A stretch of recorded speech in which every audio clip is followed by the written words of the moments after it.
अस्सलाम वालेकुम students, welcome करती हूँ आप सब स्टूडेंट्स को सॉल्यूशन सेट चैनल में। This is miss Tahreen. आज हमारी क्लास 11 केमिस्ट्री का लेक्चर नंबर 10 स्टार्ट होता है। आज के लेक्चर के अंदर हम डिस्कस करने जा रहे हैं अबाउट द थियोरेटिकल यील्ड और साथ में प्रैक्टिकल यील्ड और परसेंट यील्ड की भी स्टडी हम इस लेक्चर के अंदर करने जा रहे हैं। तो सबसे पहले हम समझते हैं थियोरेटिकल यील्ड को, उसके बाद हम रिमेनिंग जो हमारे टॉपिक्स हैं उसको हम डिस्कस करने जा रहे हैं।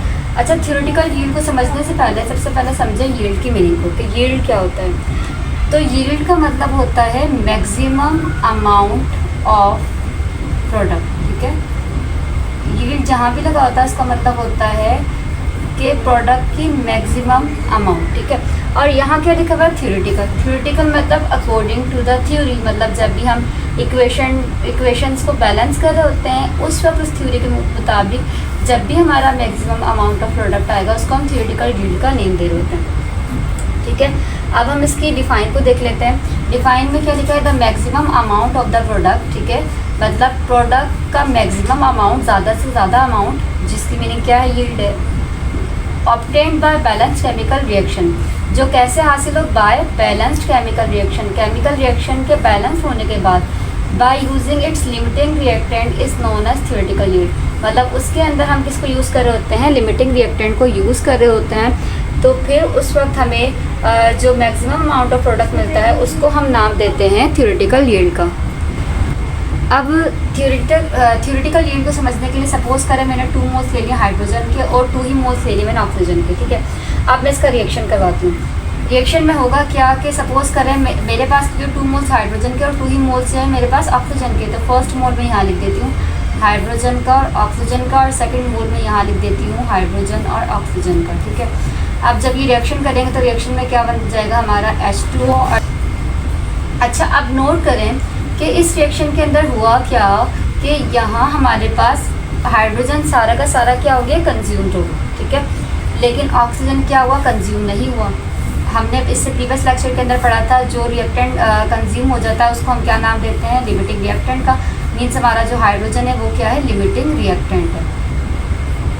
ठीक है, और ऑक्सीजन हमारा कौन सा रिएक्टेंट है? एक्सिस रिएक्टेंट है, क्योंकि यहाँ सारी ऑक्सीजन कंज्यूम नहीं हुई। देखें, चेक करें इस रिएक्शन में सिर्फ एक ऑक्सीजन का एटम कंज्यूम हुआ है और एक ऑक्सीजन जो है वो रिमेनिंग है। तो जो आपका प्रोडक्ट जो आपका रिएक्टेंट रिमेनिंग रह जाता है उसको हम क्या नाम देते हैं? एक्सिस रिएक्टेंट का नेम देते हैं। तो थियोरेटिकल यील्ड के अंदर हम इसी लिमिटिंग रिएक्टेंट को, जो हमारा हाइड्रोजन लिमिटिंग रिएक्टेंट है, इसी को यूज़ करके हम क्या कर रहे होते हैं? मैक्सिमम अमाउंट ऑफ प्रोडक्ट को क्या कर रहे होते हैं? प्रोड्यूस कर रहे होते हैं। अब कैसे देखें? सपोज कर ले मैं पहली इक्वेशन लिख देती हूँ H2 + O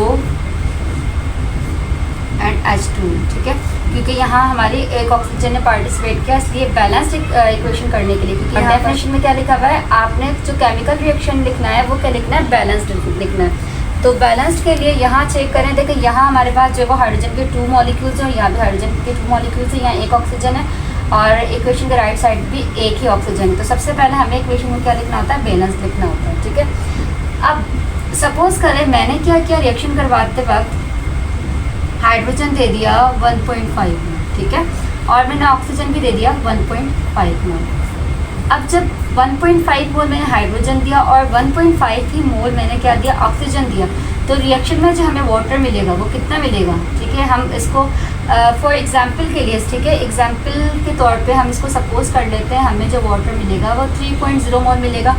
ये मैंने कैसे एस्टिमेशन लगाई? मैंने इन दोनों की क्वांटिटी को क्या कर दिया? प्लस कर दिया। 1.5 और 1.5 को प्लस किया तो मुझे कितना मोल मिल गया? 3.0 मोल मिल गया प्रोडक्ट का। तो ये जो हमें प्रोडक्ट का अमाउंट मिला है, मैक्सिमम अमाउंट मिला है। ठीक है, ये हमें प्रोडक्ट का मैक्सिमम अमाउंट कैसे मिला है? ये हमें during the balanced chemical reaction मिला है। ठीक है, मैंने क्या किया? जब इक्वेशन को बैलेंस किया और बैलेंस करने के बाद हमने जो मैक्सिमम अमाउंट को प्रोड्यूस करवाया इन अ फॉर्म ऑफ थ्योरी। ठीक है, यहाँ हम जो प्रोडक्ट गेन कर रहे हैं वो हम जस्ट थियोरेटिकल गेन कर रहे हैं, हमने अभी कोई प्रैक्टिकली परफॉर्म नहीं किया, हम जस्ट थियोरेटिकली इसको कैलकुलेट कर रहे हैं कि अगर मैं 1.5 मोल हाइड्रोजन दूँ और 1.5 मोल ऑक्सीजन दूँ तो थियोरेटिकल हमें कितना वाटर मिलना चाहिए। तो थियोरेटिकली जब हम इसको सॉल्व करेंगे तो हमें ऑलमोस्ट कितना मोल मिल जाएगा, 3.0 मोल मिल जाएगा। तो थियोरेटिकली हमें जो मैक्सिमम अमाउंट ऑफ प्रोडक्ट मिल रहा होता है उसको हम नाम दे रहे होते हैं थियोरेटिकल यील्ड का, ठीक है।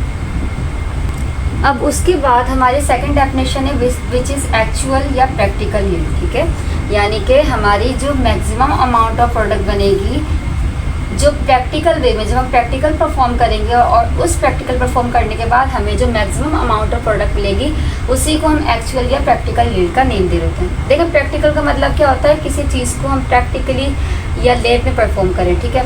तो लैब में परफॉर्म करते वक्त या किसी भी लेबॉर्ट्री में परफॉर्म करते वक्त हमें जो प्रोडक्ट मिलेगा उसको हम प्रैक्टिकल यील्ड का नेम देते हैं। हम इसकी डेफिनेशन देखें, the actual amount of product which is formed in experiment is called actual या प्रैक्टिकल यील्ड। मतलब हमारा वो एक्चुअल अमाउंट प्रोडक्ट का जो कि ड्यूरिंग एक्सपेरिमेंट बने उसको हम क्या नाम दे देंगे, एक्चुअल या प्रैक्टिकल यील्ड का। देखें इससे पहले हमने जो थियोरेटिकल यील्ड देखा उसके अंदर भी हमारा अमाउंट ऑफ प्रोडक्ट बन रहा था, लेकिन वो just in the sense of theory बन रहा था। मतलब हम जस्ट उसको थियोरेटिकली इक्वेशन को बैलेंस करके और उसको न्यूमेरिकली सॉल्व करके चेक कर रहे थे कि कितना प्रोडक्ट बनना चाहिए, ठीक है। हम फार्मूला के तौर पर सॉल्व करके हम चेक कर रहे थे कि कितना प्रोडक्ट बनना चाहिए। तो वो हमारी एक एस्टिमेशन थी, इसीलिए इसको हमने थियोरेटिकल यील्ड का नेम दे दिया क्योंकि हम उसको as a form of theory कर रहे थे। लेकिन क्योंकि ये जो हमारा प्रैक्टिकल यील्ड है ये हम इसको एक्चुअली परफॉर्म करवा रहे होते हैं इन लेबॉर्ट्री, देयरफॉर हम उसको कहते हैं कि हमारा एक्चुअल यील्ड होता है, यानी कि ये हकीकत वाला हमारा प्रोडक्ट होता है जो हमें मिलेगा। अब इसकी एग्जांपल ऐसे है कि सपोज़ करें मेरे पास जो है वो एक बाउल है या मेरे पास एक जो है वो बीकर है। तो मैंने क्या किया, इस बीकर के अंदर पुट कर दिया हाइड्रोजन और साथ में मैंने पुट कर दिया इसके अंदर ऑक्सीजन, ठीक है।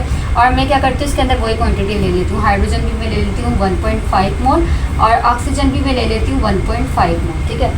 अब जब हमने इस बीकर के अंदर हाइड्रोजन और वाटर ऑक्सीजन को डाला, ठीक है, बीकर में भी डाल सकते हैं या कोई भी किसी भी जो है वो डिश के अंदर इसको डाल के जो वो रिएक्शन करवा सकते हैं जो हमारे लेबॉर्ट्री में हो रहे होते हैं। अब जब हमने इसका प्रैक्टिकली परफॉर्म करवाया और 1.5 मोल ऑक्सीजन और हाइड्रोजन का दिया तो रिजल्ट में हमारा क्या बन जाएगा, वाटर बन जाएगा, ठीक है। अब थियोरेटिकल यील्ड के अकॉर्डिंग तो हमारा जो वाटर है या जो हमारा प्रोडक्ट है वो कितना बनना चाहिए था, 3.0 मोल बनना चाहिए था। लेकिन जब हम एक्चुअली इसको परफॉर्म करवाएंगे तो हमें जो वाटर या मीन्स हमें जो प्रोडक्ट मिलेगी वो हमेशा थियोरेटिकल यील्ड से कम मिलेगी। मतलब पॉसिबल है अगर हमें थियोरेटिकल यहाँ 3.0 मोल मिल रही थी तो हो सकता है हमें यहाँ जो वाटर मिलेगा एक्चुअल वो मिलेगा 2.2 मोल। मतलब ये तो हमने जस्ट ऐसी एस्टिमेशन लगाई, लेकिन जब भी हम प्रैक्टिकल यील्ड कर रहे होते हैं, जब भी हम प्रैक्टिकली परफॉर्म करके प्रोडक्ट को हासिल कर रहे होते हैं तो उस वक्त हमें जो प्रोडक्ट की क्वांटिटी मिलती है वो थियोरेटिकल यील्ड से थोड़ी कम ही मिलती है, ठीक है।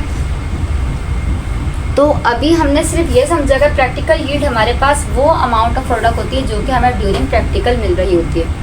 अब हम ये समझते हैं कि थियोरेटिकल यील्ड के अंदर हमने देखे दोनों के अंदर हमने same amount of quantity use की रिएक्टेंट की, बट इसके अंदर थियोरेटिकल यील्ड के अंदर हमें जो प्रोडक्ट है वो ज़्यादा मिल रहा है और प्रैक्टिकल यील्ड में हमें प्रोडक्ट क्या मिल रहा है, कम मिल रहा है। और ऐसा ही होना है प्रैक्टिकली। तो फिर इस थियोरेटिकल यील्ड में और प्रैक्टिकल यील्ड में इनके प्रोडक्ट्स में डिफरेंस क्यों आ रहा है, तो हम उसके डिफरेंस के कुछ रीजंस देख लेते हैं। तो हम डिस्कस करते हैं अब कि what is the difference between theoretical and practical yield, ठीक है। हमने देखा था कि थियोरेटिकल एंड प्रैक्टिकल यील्ड के अंदर कुछ डिफरेंस आ रहे हैं, तो उसके हम पॉइंट्स देख लेते हैं कि वो डिफरेंस किस वजह से आ रहा है। देखिए पहला पॉइंट है कि either some amount of reactant may not react. तो पॉसिबल कंडीशन है कि हो सकता है कि ड्यूरिंग रिएक्शन कुछ रिएक्टेंट ने रिएक्शन ही ना किया हो।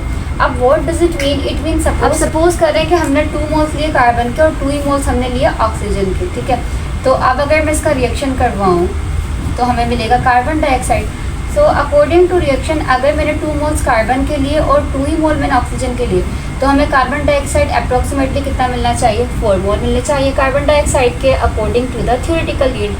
लेकिन जब हम प्रैक्टिकल यील्ड करवा रहे होते हैं, हम प्रैक्टिकली परफॉर्म करवाते हैं, तो हमने देखा कि हमें 4 मोल से यानी कि हमारा जो थियोरेटिकल यील्ड है उससे हमेशा हमें रिएक्टेंट प्रोडक्ट जो है वो कमी मिल रहा होता है। तो वो क्यों मिलता है, क्योंकि कह रहे हैं पहली कंडीशन हो सकता है कि कुछ अमाउंट ऑफ रिएक्टेंट ने रिएक्शन किया ही ना हो। मतलब हो सकता है कि हमने रिएक्शन में 2 मोल्स कार्बन डाइऑक्साइड 2 मोल्स हमने कार्बन के दिए और 2 मोल्स हमने ऑक्सीजन के दिए। हो सकता है कि इस मोल में से कुछ अमाउंट ऑफ मोल ने पार्टिसिपेट ना किया। पॉसिबल है कि 2 मोल्स में से 1.5 मोल कार्बन ने रिएक्ट कर लिया और इस ऑक्सीजन में से 1.7 मोल ऑक्सीजन ने रिएक्ट किया। तो अब जब बाकी रिमेनिंग हमारे पास कार्बन और ऑक्सीजन है जिन्होंने रिएक्शन किया ही नहीं, तो इसकी वजह से हमारा जो प्रोडक्ट है वो हमें कम मिल सकता है, ठीक है। उसके बाद दूसरी कंडीशन है बियर में अकर रिवर्सिबल रिएक्शन, ठीक है। हो सकता है कि ये जो रिएक्शन हम परफॉर्म करवा रहे हैं ये रिवर्सिबल रिएक्शन है। अब रिवर्सिबल रिएक्शन में क्या होता है, देखें, according to the condition 2 moles जब हमने कार्बन के दिए और 2 मोल्स हमने ऑक्सीजन के दिए तो हमें 4 मोल्स ऑफ कार्बन डाइऑक्साइड मिलने चाहिए, लेकिन प्रैक्टिकल यील्ड में हमें हमेशा कम मिलते हैं। तो दूसरी कंडीशन में क्या कि रिवर्सिबल रिएक्शन हो सकता है। अब रिवर्सिबल रिएक्शन होने से होगा क्या, देखें, स्टार्टिंग कंडीशन में तो हमें 4 मोल्स मिल गए कार्बन डाइऑक्साइड के, लेकिन जब रिवर्सिबल रिएक्शन होगा तो होगा क्या कि कार्बन डाइऑक्साइड का कुछ मोल इन 4 मोल में से कार्बन डाइऑक्साइड के कुछ मोल्स ब्रेक होकर दोबारा कार्बन और ऑक्सीजन में क्या हो जाएंगे, चेंज हो जाएंगे। सपोज करना इसमें से 1% जो है वो 1 मोल जो है वो कार्बन डाइऑक्साइड का चेंज हो गया कार्बन और ऑक्सीजन में। जब 1 मोल चेंज हो गया कार्बन और ऑक्सीजन में तो इस तरीके से हमारा प्रोडक्ट हमें क्या मिलेगा, कम मिल जाएगा। थर्ड कंडीशन हमारे पास है कि रिएक्टेंट जो है वो साइड प्रोडक्ट भी बना सकता है। साइड प्रोडक्ट का मतलब क्या है, देखें, अकॉर्डिंग टू द कंडीशन जब हमने कार्बन और ऑक्सीजन को कंबाइन किया तो हमें मिलना चाहिए था कार्बन डाइऑक्साइड, लेकिन हो सकता है कि ये रिएक्टेंट मिलके कोई साइड रिएक्शन कर दें, मींस के हमारे थ्योरेटिकल यील्ड के अकॉर्डिंग हमें मिलना चाहिए था कार्बन डाइऑक्साइड 4 मोल, लेकिन वो कम क्यों मिला। हो सकता है कि कार्बन जस्ट ऑक्सीजन के 1 एटम के साथ रिएक्ट करके क्या बना दे, कार्बन मोनोऑक्साइड बना दे। तो मतलब देखें हमारा जो रिएक्टेंट है उसका कुछ मोल जो है वो किस तरह रिजर्व हो गया, क्योंकि उसने कुछ जो है वो कार्बन मोनोऑक्साइड बना दिया, मतलब कुछ उसने साइड प्रोडक्ट बना दिया, जिसकी वजह से हमारा जो एक्चुअल प्रोडक्ट है उसकी क्वांटिटी हमें क्या मिली, कम मिली। उसके बाद हमारे पास जो फोर्थ प्रोसेस है या फोर्थ हमारे पास जो स्टेप है, तो फोर्थ प्रोसेस में होता क्या है कि हो सकता है कि हमारा प्रोडक्ट तो कंप्लीट बनाओ, लेकिन लाजमी नहीं कि वो प्रोडक्ट हमें प्योर फॉर्म में मिले। कभी कभी हमें उसकी डिस्टिलेशन करवानी होती है, कभी कभी हमें उसकी क्रिस्टलाइजेशन करवानी पड़ी होती है, या कभी कभी हमें उसको वॉश करना पड़ा होता है। तो उस कंडीशन में भी होता क्या है, कभी कभी हमारा प्रोडक्ट जो है वो लॉस हो जाता है। तो ये कुछ पॉसिबिलिटीज़ हैं जिसकी वजह से हो सकता है कि हमारा जो प्रैक्टिकल यील्ड है वो हमें हमेशा थ्योरेटिकल यील्ड से जो है वो कम मिल रहा होता है। उसके बाद हमारी एक लास्ट टर्म है जिसको हम बोलते हैं परसेंट यील्ड, ठीक है।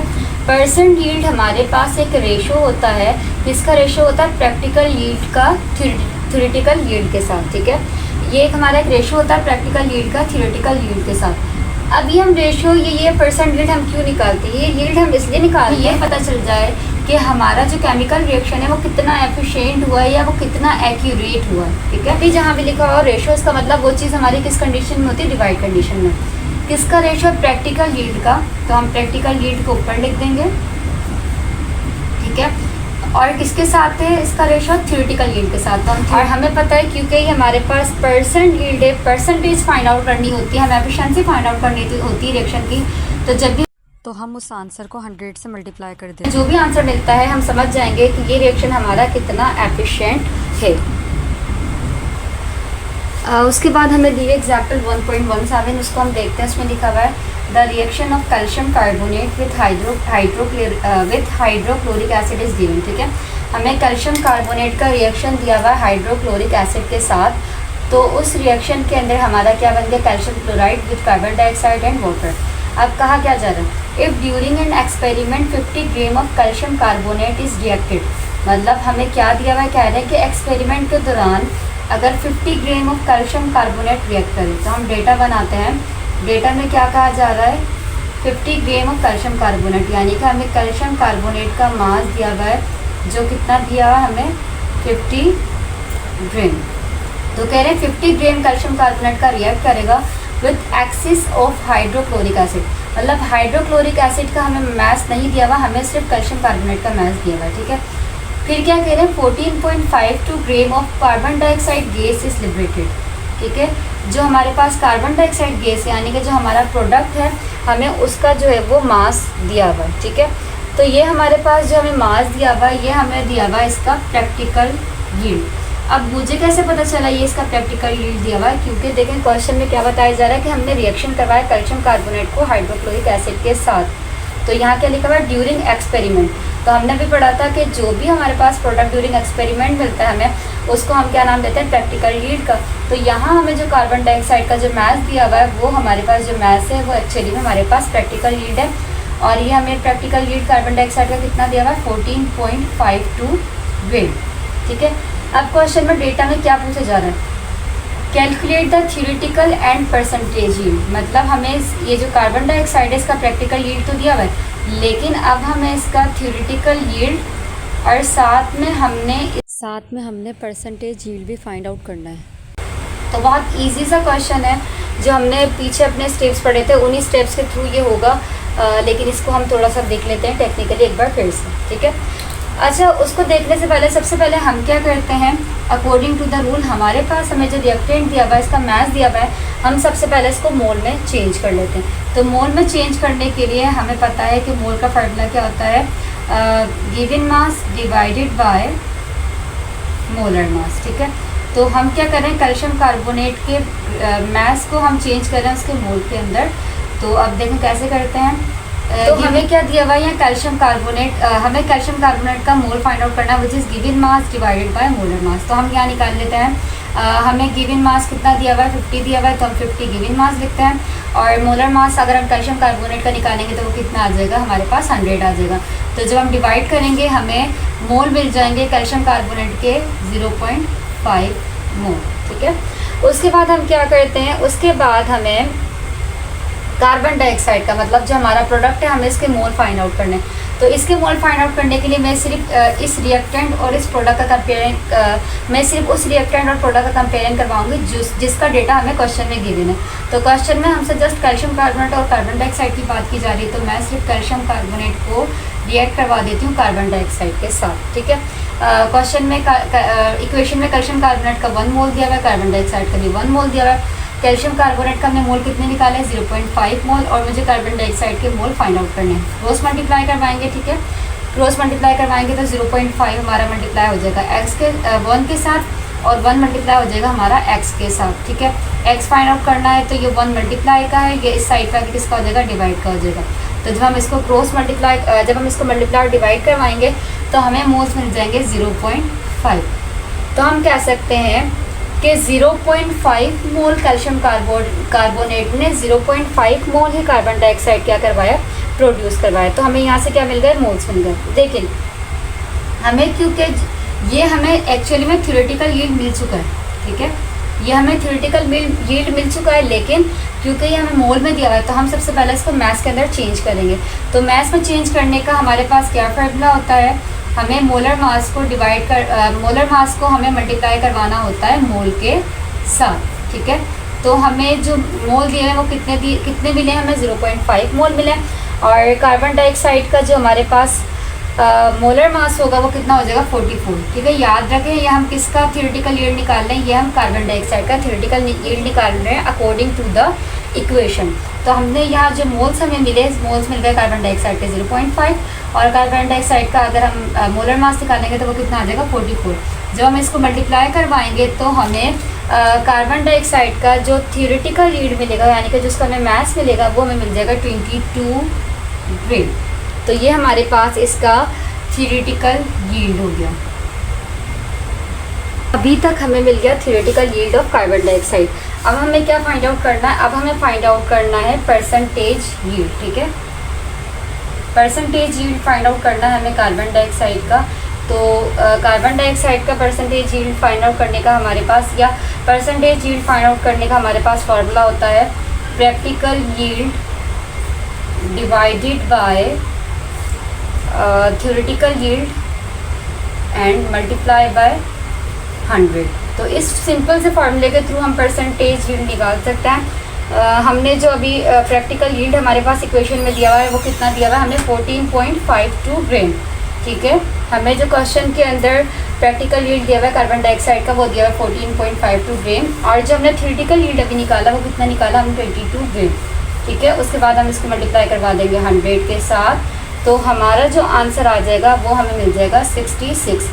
और साथ में हम क्या लगा देंगे, परसेंट लगा देंगे, बिकॉज जब भी हम किसी भी आंसर को 100 से मल्टीप्लाई करते हैं तो हमारा जो आंसर आता है वो हमें परसेंटेज में मिलता है। तो हम ये कह सकते हैं कि कार्बन डाइऑक्साइड की जब परसेंटेज यील्ड आई है वो कितना आई है, 66% आई है। मतलब ये जो हमारा रिएक्शन है वो 66% एफिशिएंट है। हमें सेल्फ असेसमेंट क्वेश्चन दिया हुआ है इसी टॉपिक का, जिसके अंदर हमें परसेंट यील्ड फाइंड आउट करनी है। इसको हम देख लेते हैं, ठीक है। तो क्वेश्चन में लिखा हुआ है under high pressure magnesium reacts with oxygen to form a magnesium oxide. मतलब हाई प्रेशर में मैग्नीशियम ने ऑक्सीजन के साथ रिएक्ट किया तो प्रोडक्ट में हमारी क्या बन गई, मैग्नीशियम ऑक्साइड बन गई, ठीक है। तो कह रहे हैं कि if 4 grams of magnesium react, ठीक है, डेटा हम बना लेते हैं। डेटा में क्या कह रहे हैं कि मैग्नीशियम का कितना मैस हमें दिया हुआ है, 4 ग्राम मैस दिया हुआ है, ठीक है। और क्या कह रहे हैं, 4 ग्राम मैग्नीशियम ने रिएक्ट किया किसके साथ, ऑक्सीजन के साथ।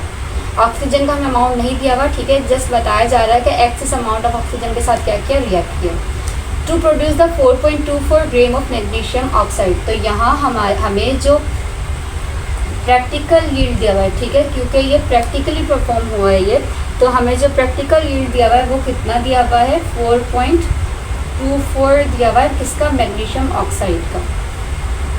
तो कह रहे हैं आपने कैलकुलेट करनी है परसेंट यील्ड किसकी, मैग्नीशियम ऑक्साइड की, ठीक है। मैग्नीशियम ऑक्साइड की आपको परसेंट यील्ड मालूम करनी है। ये क्वेश्चन भी सिमिलर उसी क्वेश्चन की तरह होगा जब भी हमने इसे प्रीवियस में सॉल्व किया। हमें रिएक्टेंट का मैस दिया हुआ है, हम प्रैक्टिकल यील्ड दी हुई है, हमें just percent yield find out करनी है। लेकिन परसेंट यील्ड फाइंड आउट करने से पहले हमें सबसे पहले थ्योरेटिकल यील्ड पता होना चाहिए। तो इसीलिए हम पहले थ्योरेटिकल यील्ड को फाइंड आउट करेंगे। जब थ्योरेटिकल यील्ड हमें मिल जाएगी उसके बाद हम परसेंट यील्ड को फाइंड आउट करेंगे, ठीक है। तो सबसे पहले हम क्या करते हैं, इस रिएक्टेंट को, ठीक है, इसका जो मैस दिया हुआ है सबसे पहले इसको हम मोल में चेंज करते हैं अकॉर्डिंग टू द रूल। तो इसको मोल में चेंज करने के लिए फॉर्मूला हमारे पास क्या होता है, given mess divided by molar mass, ठीक है। तो इसका गिवन मास कितना दिया हुआ है, 4 दिया हुआ है। मैग्नीशियम का जो हम मोलर मास निकालेंगे वो कितना आ जाएगा, 24। तो जब डिवाइड करवाएंगे हमें मैग्नीशियम का मोल मिल जाएगा 0.166 मोल। तो हमने मैग्नीशियम के मैस को मोल के अंदर चेंज कर दिया। अब हम क्या करते हैं, हम कंपेयरिंग करवाते हैं रिएक्टेंट और प्रोडक्ट का, ठीक है। हमें क्वेश्चन के अंदर मैग्नीशियम रिएक्टेंट की बात की गई और मैग्नीशियम ऑक्साइड प्रोडक्ट की बात की गई। तो हम क्या करते हैं, हम सिर्फ मैग्नीशियम को मैग्नीशियम ऑक्साइड के साथ क्या करवा लेते हैं, कंपेयर करवा लेते हैं, ठीक है। तो हमें क्वेश्चन के अंदर बैलेंस इक्वेशन के अंदर 2 मोल्स दिए मैग्नीशियम के और मैग्नीशियम ऑक्साइड के भी हमें 2 मोल्स ही दिए, ठीक है। और हमने अभी जो मोल्स निकाले थे मैग्नीशियम के वो कितने निकाले हैं, 0.166 मोल। हमें मैग्नीशियम ऑक्साइड के मोल फाइंड आउट करने हैं, क्रॉस मल्टीप्लाई करवाएंगे, ठीक है। तो क्रॉस मल्टीप्लाई करवाएंगे 2 मल्टीप्लाई हो जाएगा x के साथ, जबकि 0.166 मल्टीप्लाई हो जाएगा 2 के साथ, ठीक है। उसके बाद जब हमें x फाइंड आउट करना है तो x ऐसे ही रहेगा, ठीक है। ये 2 मल्टीप्लाई का यहाँ के किसमें चेंज हो जाएगा, डिवाइड में 2 से 2 क्या हो जाएगा, कैंसिल हो जाएगा। तो हमारे पास जो मैग्नीशियम ऑक्साइड के मोल बनेंगे वो कितने बन जाएंगे, 0.166 मोल। तो हम ये कह सकते हैं कि 0.166 मोल ऑफ मैग्नीशियम ने 0.166 मोल मैग्नीशियम ऑक्साइड के प्रोड्यूस किए, ठीक है। तो ये हमें क्या मिल गया, थ्योरेटिकल यील्ड मिल गया। लेकिन क्योंकि हमें ये जो थ्योरेटिकल यील्ड मिला ये मोल में मिला है तो हम इसका मैग्नीशियम ऑक्साइड का क्या फाइंड आउट करेंगे, मैस फाइंड आउट करेंगे। मैस फाइंड आउट करने का फार्मूला है मोल को मोलर मास से हम क्या कर देते हैं, मल्टीप्लाई कर देते हैं। तो हमें अभी मैग्नीशियम ऑक्साइड के कितने मोल्स मिले, 0.166 मोल मिले। और इसके बाद अगर हम मैग्नीशियम ऑक्साइड के का मोलर मास निकालेंगे तो वो हमारे पास कितना आ जाता है, 40 आ जाता है। तो जब हम इन दोनों को मल्टीप्लाई करवाएंगे तो हमें इसका जो थ्योरेटिकल यील्ड है वो मिल जाएगा 6.64 ग्राम, ठीक है। तो यहाँ तक हमने क्या किया, मैग्नीशियम ऑक्साइड का मैस फाइंड आउट कर लिया। मैस फाइंड आउट करने का मतलब ये है कि हमने यहाँ मैग्नीशियम ऑक्साइड का थ्योरेटिकल यील्ड फाइंड आउट कर लिया है। अब हमने जब थ्योरेटिकल यील्ड फाइंड आउट कर लिया, अब हम फाइंड आउट करते हैं मैग्नीशियम ऑक्साइड का परसेंट यील्ड। और परसेंट यील्ड फाइंड आउट करने का हमारे पास फार्मूला होता है, हमें सेल्फ असेसमेंट क्वेश्चन दिया हुआ है इसी टॉपिक का, जिसके अंदर हमें परसेंट यील्ड फाइंड आउट करनी है। इसको हम देख लेते हैं, ठीक है। तो क्वेश्चन में लिखा हुआ है under high pressure magnesium reacts with oxygen to form a magnesium oxide. मतलब हाई प्रेशर में मैग्नीशियम ने ऑक्सीजन के साथ रिएक्ट किया तो प्रोडक्ट में हमारी क्या बन गई, मैग्नीशियम ऑक्साइड बन गई, ठीक है। तो कह रहे हैं कि if 4 grams of magnesium react, ठीक है, डेटा हम बना लेते हैं। डेटा में क्या कह रहे हैं कि मैग्नीशियम का कितना मैस हमें दिया हुआ है, 4 ग्राम मैस दिया हुआ है, ठीक है। और क्या कह रहे हैं, 4 ग्राम मैग्नीशियम ने रिएक्ट किया किसके साथ, ऑक्सीजन के साथ। ऑक्सीजन का हमें अमाउंट नहीं दिया हुआ, ठीक है, जस्ट बताया जा रहा है कि एक्सेस अमाउंट ऑफ ऑक्सीजन के साथ क्या किया, रिएक्ट किया to produce the 4.24 gram of magnesium oxide. तो यहाँ हमें जो प्रैक्टिकल यील्ड दिया हुआ है, ठीक है, क्योंकि ये प्रैक्टिकली परफॉर्म हुआ है ये, तो हमें जो प्रैक्टिकल यील्ड दिया हुआ है वो कितना दिया हुआ है, 4.24 दिया हुआ है, किसका, मैग्नीशियम ऑक्साइड का। तो कह रहे हैं आपने कैलकुलेट करनी है परसेंट यील्ड किसकी, मैग्नीशियम ऑक्साइड की, ठीक है, मैग्नीशियम ऑक्साइड की आपको परसेंट यील्ड मालूम करनी है। ये क्वेश्चन भी सिमिलर उसी क्वेश्चन की तरह होगा जब भी हमने इसे प्रीवियस में सॉल्व किया। हमें रिएक्टेंट का मास दिया हुआ है, हमें प्रैक्टिकल यील्ड दी हुई है, हमें just percent yield find out करनी है। लेकिन परसेंट यील्ड फाइंड आउट करने से पहले हमें सबसे पहले थ्योरेटिकल यील्ड पता होना चाहिए, तो इसीलिए हम पहले थ्योरेटिकल यील्ड को फाइंड आउट करेंगे। जब थ्योरेटिकल यील्ड हमें मिल जाएगी उसके बाद हम परसेंट यील्ड को फाइंड आउट करेंगे, ठीक है।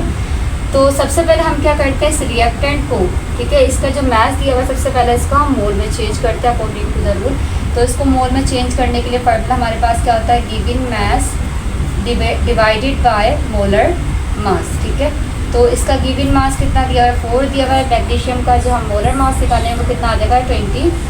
तो जब डिवाइड करवाएंगे हमें मैग्नीशियम का मोल मिल जाएगा 0.166 मोल। तो हमने मैग्नीशियम के मास को मोल के अंदर चेंज कर दिया। अब हम क्या करते हैं, हम कंपेयरिंग करवाते हैं रिएक्टेंट और प्रोडक्ट का, ठीक है। हमें क्वेश्चन के अंदर मैग्नीशियम रिएक्टेंट की बात की हुई और मैग्नीशियम ऑक्साइड प्रोडक्ट की बात की हुई, तो हम सिर्फ मैग्नीशियम को मैग्नीशियम ऑक्साइड के साथ क्या करवा लेते हैं, कंपैरिजन करवा लेते हैं, ठीक है। तो हम क्या करते हैं, हम सिर्फ मैग्नीशियम को मैग्नीशियम ऑक्साइड के साथ क्या करवा लेते हैं, कंपेयर करवा लेते हैं, ठीक है। तो हमें क्वेश्चन के अंदर बैलेंस इक्वेशन के अंदर 2 मोल्स दिए मैग्नीशियम के और मैग्नीशियम ऑक्साइड के भी हमें 2 मोल्स ही दिए, ठीक है। और हमने अभी जो मोल्स निकाले थे मैग्नीशियम के वो कितने निकाले हैं, 0.166 मोल। हमें मैग्नीशियम ऑक्साइड के मोल फाइंड आउट करने हैं, क्रॉस मल्टीप्लाई करवाएंगे, ठीक है। तो क्रॉस मल्टीप्लाई करवाएंगे, 2 मल्टीप्लाई हो जाएगा x के साथ, जबकि 0.166 मल्टीप्लाई हो जाएगा 2 के साथ, ठीक है। उसके बाद जब हमें x फाइंड आउट करना है तो x ऐसे ही रहेगा, ठीक है। ये 2 मल्टीप्लाई का यहाँ के किसमें चेंज हो जाएगा, डिवाइड में 2 से 2 क्या हो जाएगा, कैंसिल हो जाएगा। तो हमारे पास जो मैग्नीशियम ऑक्साइड के मोल बनेंगे वो कितने बन जाएंगे, 0.166 मोल। तो हम ये कह सकते हैं कि 0.166 मोल ऑफ मैग्नीशियम ने 0.166 मोल मैग्नीशियम ऑक्साइड के प्रोड्यूस किए, ठीक है। तो ये हमें क्या मिल गया, थ्योरेटिकल यील्ड मिल गया। लेकिन क्योंकि हमें ये जो थ्योरेटिकल यील्ड मिला ये मोल में मिला है, तो हम इसका मैग्नीशियम ऑक्साइड का क्या फाइंड आउट करेंगे, मास फाइंड आउट करेंगे। मास फाइंड आउट करने का फार्मूला है मोल को मोलर मास से हम क्या कर देते हैं, मल्टीप्लाई कर देते हैं। तो हमें अभी मैग्नीशियम ऑक्साइड के कितने मोल्स मिले, 0.166 मोल मिले। और इसके बाद अगर हम मैग्नीशियम ऑक्साइड के का मोलर मास निकालेंगे तो वो हमारे पास कितना आ जाता है, 40 आ जाता है। तो जब हम इन दोनों को मल्टीप्लाई करवाएंगे तो हमें इसका जो थ्योरेटिकल यील्ड है वो मिल जाएगा 6.64 ग्राम, ठीक है। तो यहाँ तक हमने क्या किया, मैग्नीशियम ऑक्साइड का मास फाइंड आउट कर लिया। मास फाइंड आउट करने का मतलब ये है कि हमने यहाँ मैग्नीशियम ऑक्साइड का थ्योरेटिकल यील्ड फाइंड आउट कर लिया है। अब हमने जब थ्योरेटिकल यील्ड फाइंड आउट कर लिया, अब हम फाइंड आउट करते हैं मैग्नीशियम ऑक्साइड का परसेंट यील्ड। और परसेंट यील्ड फाइंड आउट करने का हमारे पास फॉर्मूला होता है practical yield divided by theoretical yield multiply by 100, ठीक है। ये हमारे पास फॉर्मूला परसेंटेज यील्ड का, ये आप इजीली याद भी कर सकते हैं, ठीक है। तो अब हमारे पास जो प्रैक्टिकल यील्ड है वो हमें कितना दिया हुआ है, 4.24 ग्राम दिया हुआ है मैग्नीशियम ऑक्साइड का। और हमने जो थ्योरेटिकल यील्ड निकाला था वो कितना निकाला है, 6.64 ग्राम निकाला है, ठीक है। और इसको हम मल्टीप्लाई करवा देंगे किसके साथ, 100 के साथ। हमने प्रैक्टिकल यील्ड हमें क्वेश्चन में दिया हुआ है 4.24 ग्राम, और हमने जो अभी जो थ्योरेटिकल यील्ड निकाला वो कितना है हमारे पास, 6.64 ग्राम, ठीक है। तो अब हम इसको जब सॉल्व करेंगे तो हमारे पास इस परसेंट यील्ड का जो आंसर आया, ठीक है, वो परसेंट यील्ड का आंसर हमारे पास आ जाएगा 63.85%। तो हम ये कह सकते हैं कि हमारा जो मैग्नीशियम ऑक्साइड का जो परसेंट यील्ड है वो कितना है, 63.85 है। मींस ये जो रिएक्शन है ये हमारे पास 63.85% एफिशिएंट है। सो स्टूडेंट्स, आज का लेक्चर यहीं एंड होता है। अगर आपको इस लेक्चर से रिलेटेड कोई भी क्यूरी है तो आप मुझे कमेंट सेक्शन में बता सकते हैं। मैं उस क्यूरी के ऊपर एक शॉर्ट अपलोड करके आपकी क्यूरी को सॉल्व करने की कोशिश करूँगी। नेक्स्ट लेक्चर के अंदर हमारे जितने भी न्यूमेरिकल क्वेश्चन हैं टेक्स्ट बुक के, वो हम सॉल्व करेंगे। सो स्टूडेंट्स, अगर आपने मेरे चैनल को अभी तक सब्सक्राइब नहीं किया, चैनल को सब्सक्राइब करें, वीडियो को लाइक करें और बेल आइकन को प्रेस करना ना भूलें। Thank you. अल्लाह हाफिज़।